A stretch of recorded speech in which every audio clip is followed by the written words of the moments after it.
Sir,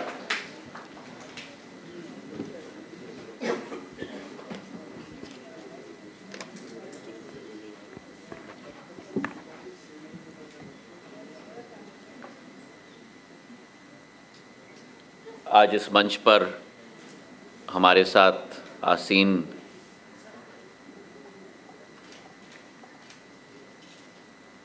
इस संस्था के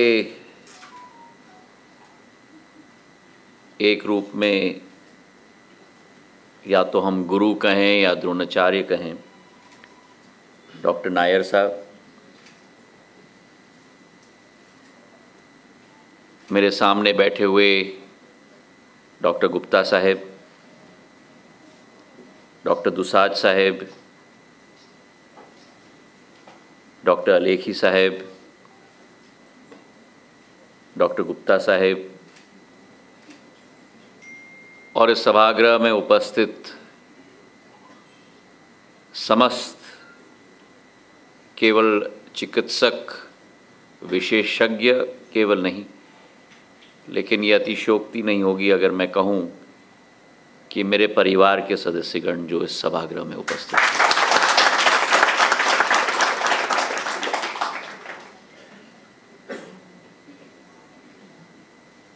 जब यह मैं आ रहा था तो मैं सोच रहा था कि किस विषय पर मैं चर्चा करूं, पर शुरुआत में ही जब डॉक्टर दुसाज ने उद्बोधन दिया और उसमें डॉक्टर नायर और डॉक्टर गुप्ता के संदर्भ में जो विवरण दिया, मैं तो ये मानता हूँ कि हम सब के लिए ये अति सौभाग्य का विषय है कि हमारे बीच में इस ऐतिहासिक अग्रणीय संस्था के पहले बैच के हमारे डॉक्टर्स आज इस कार्यक्रम में हमारे बीच में उपस्थित हैं।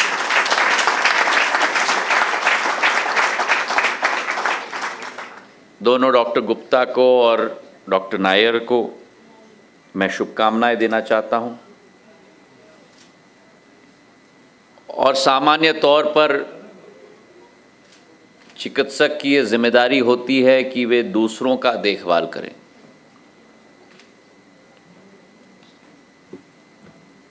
लेकिन जो दूसरों का देखभाल करता है उनका देखभाल स्वयं ईश्वर करता है, और ये सिद्ध हो गया है डॉक्टर नायर और डॉक्टर गुप्ता के हमारे बीच में उपस्थिति से। वाकई में जो शुरुआत में डॉक्टर दुसाज ने कहा, एक ऐतिहासिक दिन आज है, एक भव्य दिन है हमारे इस ऐतिहासिक संस्था केवल नहीं लेकिन भावनात्मक संस्था गजराराजे मेडिकल कॉलेज की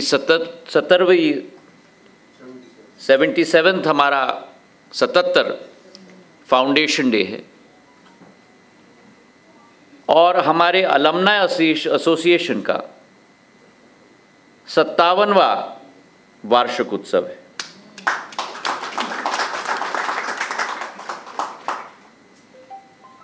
और जरूर डॉक्टर नायर साहब और डॉक्टर गुप्ता साहब भी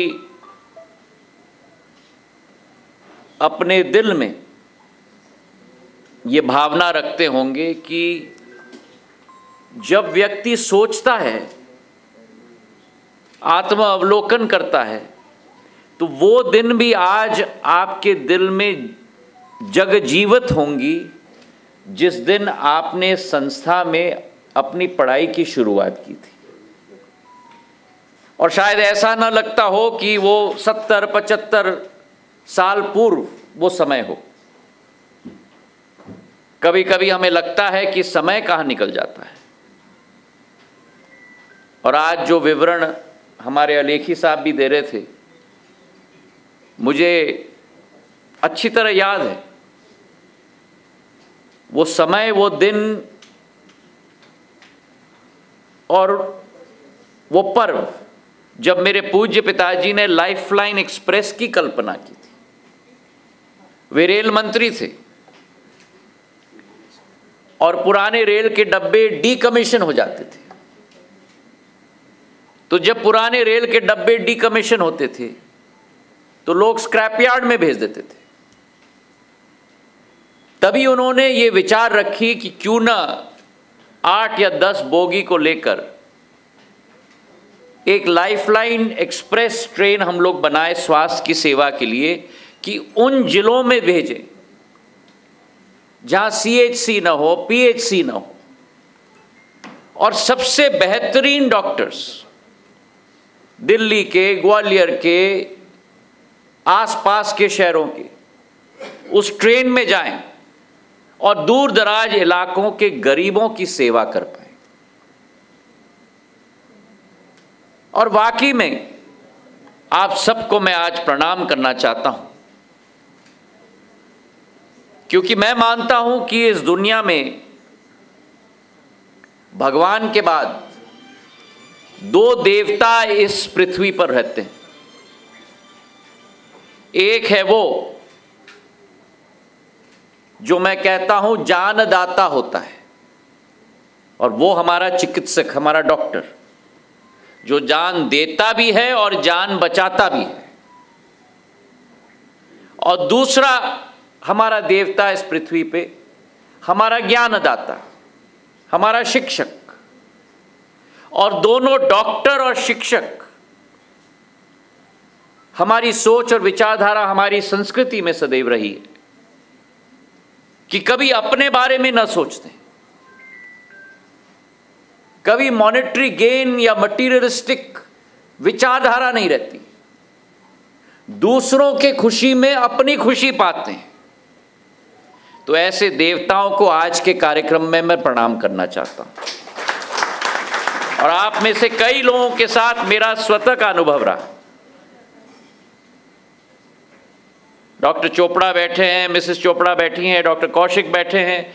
आज डॉक्टर दातार की याद आपने दिला दी इस मंच से। और जो डॉक्टरों ने और आप लोगों ने कोविड के समय में, मैं तो ये मानता हूं कि आपके 2 अवतार हैं। एक जानदाता के रूप में, और एक जिस तरह सरहद पर हमारे जवान देश की रक्षा करते हैं, वैसे ही कोविड के समय में आप लोगों ने और हमारे नर्सिंग स्टाफ ने, हमारे वार्ड बॉयज ने अपने जान को हथेली पर रखकर दूसरों की जान बचाने के लिए अपने जीवन का बलिदान दिया। मैंने स्वयं अनुभव किया है।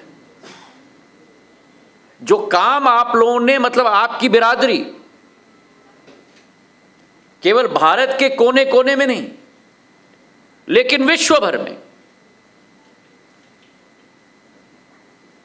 मैं 11 दिन स्वयं अस्पताल में था जब पहला राउंड कोविड का आया था। राजमाता साहब और मुझे दोनों कोविड हो गया था 1 जून को। 26 मार्च को लॉकडाउन घोषित हुआ था और उस समय कोई रेमडेसिविर नहीं था, कोई प्लाज्मा नहीं था, ये सब चीजें नहीं थी। भगवान के भरोसे ही होते थे, हर व्यक्ति आइसोलेशन में।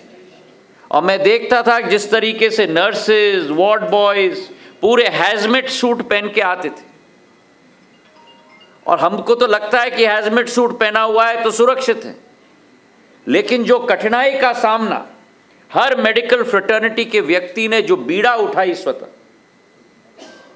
हैजमेट सूट के अंदर मिस्ट आ जाता था, वो खोल भी नहीं सकते आप उसे साफ करने के लिए।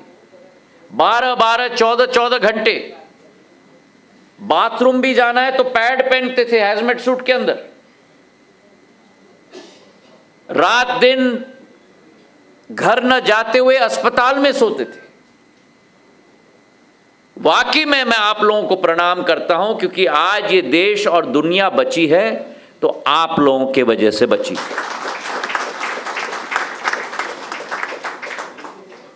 हमारी संस्था एक ऐतिहासिक संस्था रही है।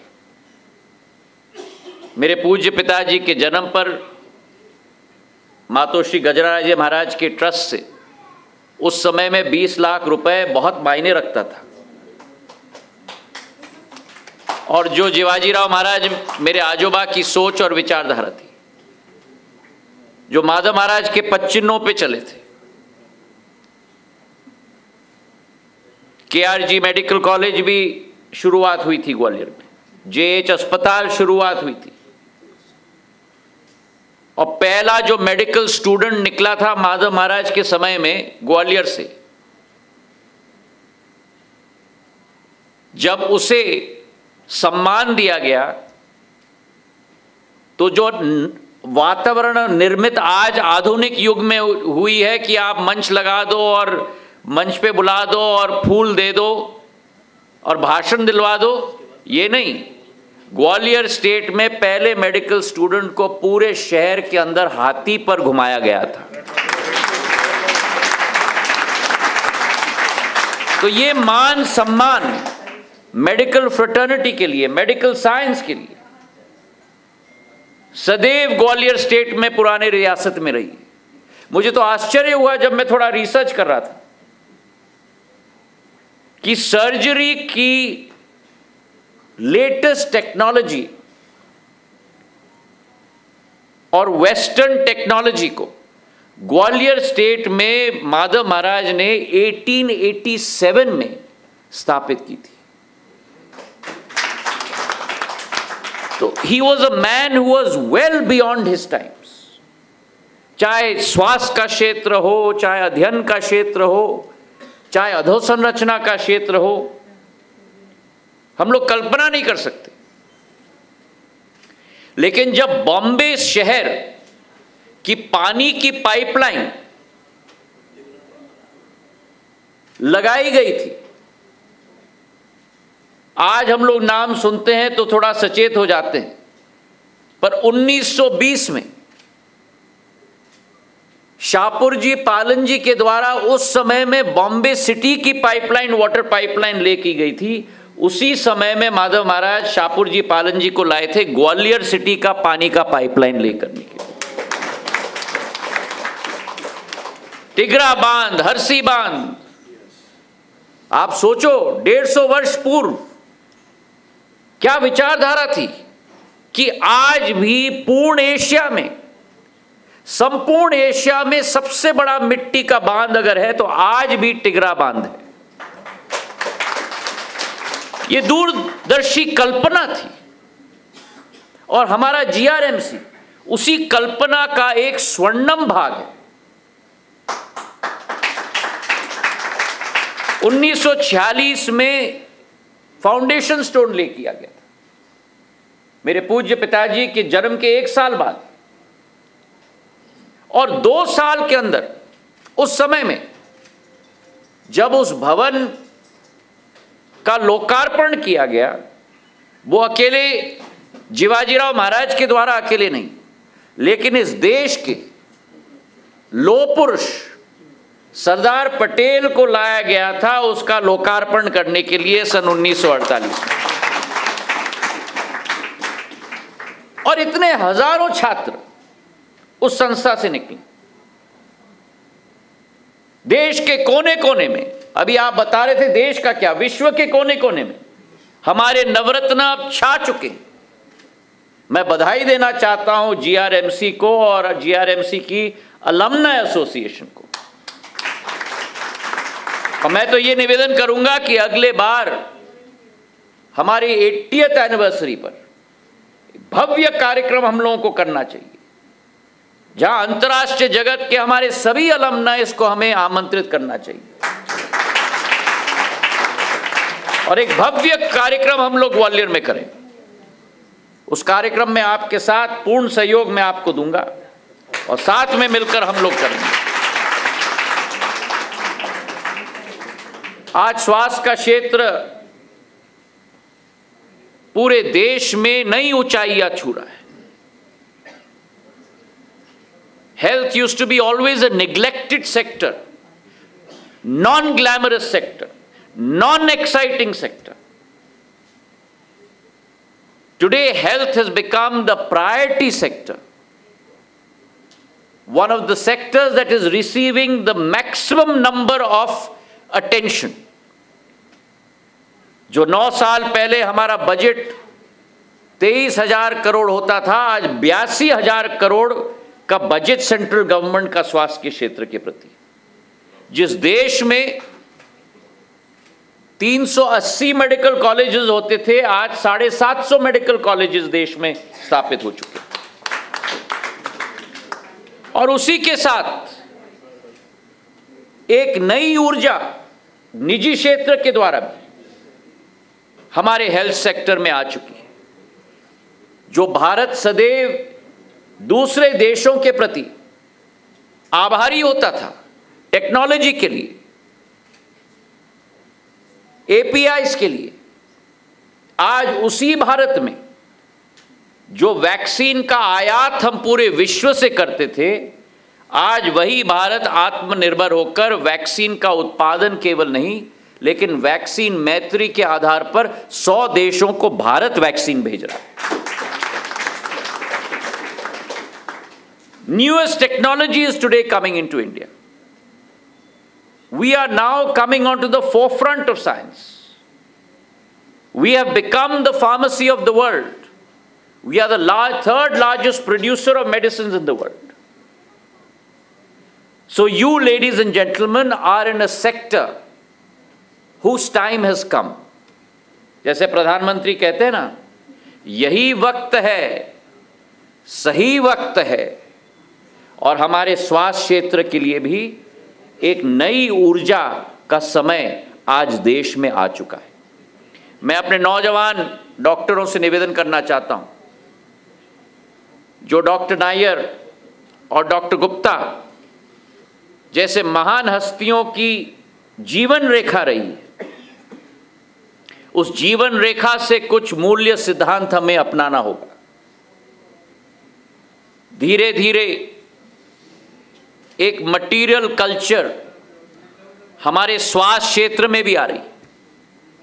आप लोग जरूर एडवांस करें अपने करियर, देश विदेश में अपना फुटप्रिंट बनाएं, लेकिन कहीं ना कहीं वापस ग्वालियर में भी आप लोग अपना योगदान जरूर दें। और ये जुड़ाव मैं देखता हूं एक एक हमारे विशेषज्ञों में, मैंने स्वयं अनुभव किया है। क्योंकि लाइफलाइन एक्सप्रेस की श्रृंखला जब हम लोग चलाते गए, हर वर्ष हमारे जीआरएमसी के डॉक्टर्स के फ्रेटर्निटी से बहुत सारे डॉक्टर्स अपना योगदान देने के लिए सदैव उत्सुक होते थे। और मैं आपको विश्वास दिलाता हूं, क्योंकि आप में से कई लोग शायद कुछ दिनों से ग्वालियर नहीं गए हों, स्वास्थ्य के क्षेत्र में ग्वालियर भी बदल रहा है। मेरे पूज्य पिताजी का सपना था कि एक मल्टी स्पेशलिटी हॉस्पिटल ग्वालियर में स्थापित होना चाहिए, और आज मुझे खुशी है आपको सूचित करते हुए कि 165 करोड़ रुपए का multi specialty hospital has been inaugurated and founded in Gwalior. 1000 bed hospital of 400 crores today is functional in Gwalior. If you all visit Gwalior and see that facility itself, it is a hugely impressive facility.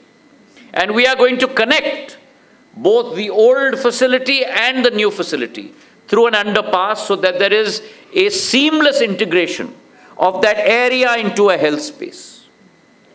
We are also trying, जो मेरे पूज्य पिताजी का लंबा सपना था, कि गोले के मंदिर पर स्थापित हमारी जो प्रदेश सरकार की जमीन है, जहां मार्क हॉस्पिटल एक समय में स्थापित होने वाला था, वहां एक निजी संस्था का निवेश भी ग्वालियर में आए।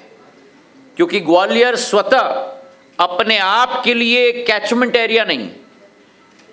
यूपी के 6 जिले ग्वालियर आते हैं चिकित्सा की सेवा के लिए, राजस्थान के 5 जिले ग्वालियर आते हैं चिकित्सा के लिए। तो मेरा एक ही निवेदन है आप लोगों से कि जरूर अपने जिंदगी के सफर में कुछ अंश ग्वालियर के प्रगति और ग्वालियर की स्वास्थ्य सेवा में भी अपना योगदान जरूर दें। ये मेरा निवेदन है। आज हमारे संस्थाओं के सभी लोगों को अपने 77वें वार्षिक उत्सव पर और 57वें अलमनाई के उत्सव पर मैं अपने दिल के गहराइयों से बधाई और शुभकामनाएं देना चाहता हूं। और जो निवेदन मेरे समक्ष रखा है, हमारे अलमनाई एसोसिएशन के लोगों के साथ बैठकर कुछ न कुछ रास्ता हम लोग मिलकर निकालेंगे। इन्हीं भावनाओं के साथ आपका बहुत बहुत धन्यवाद। जय हिंद, जय भारत।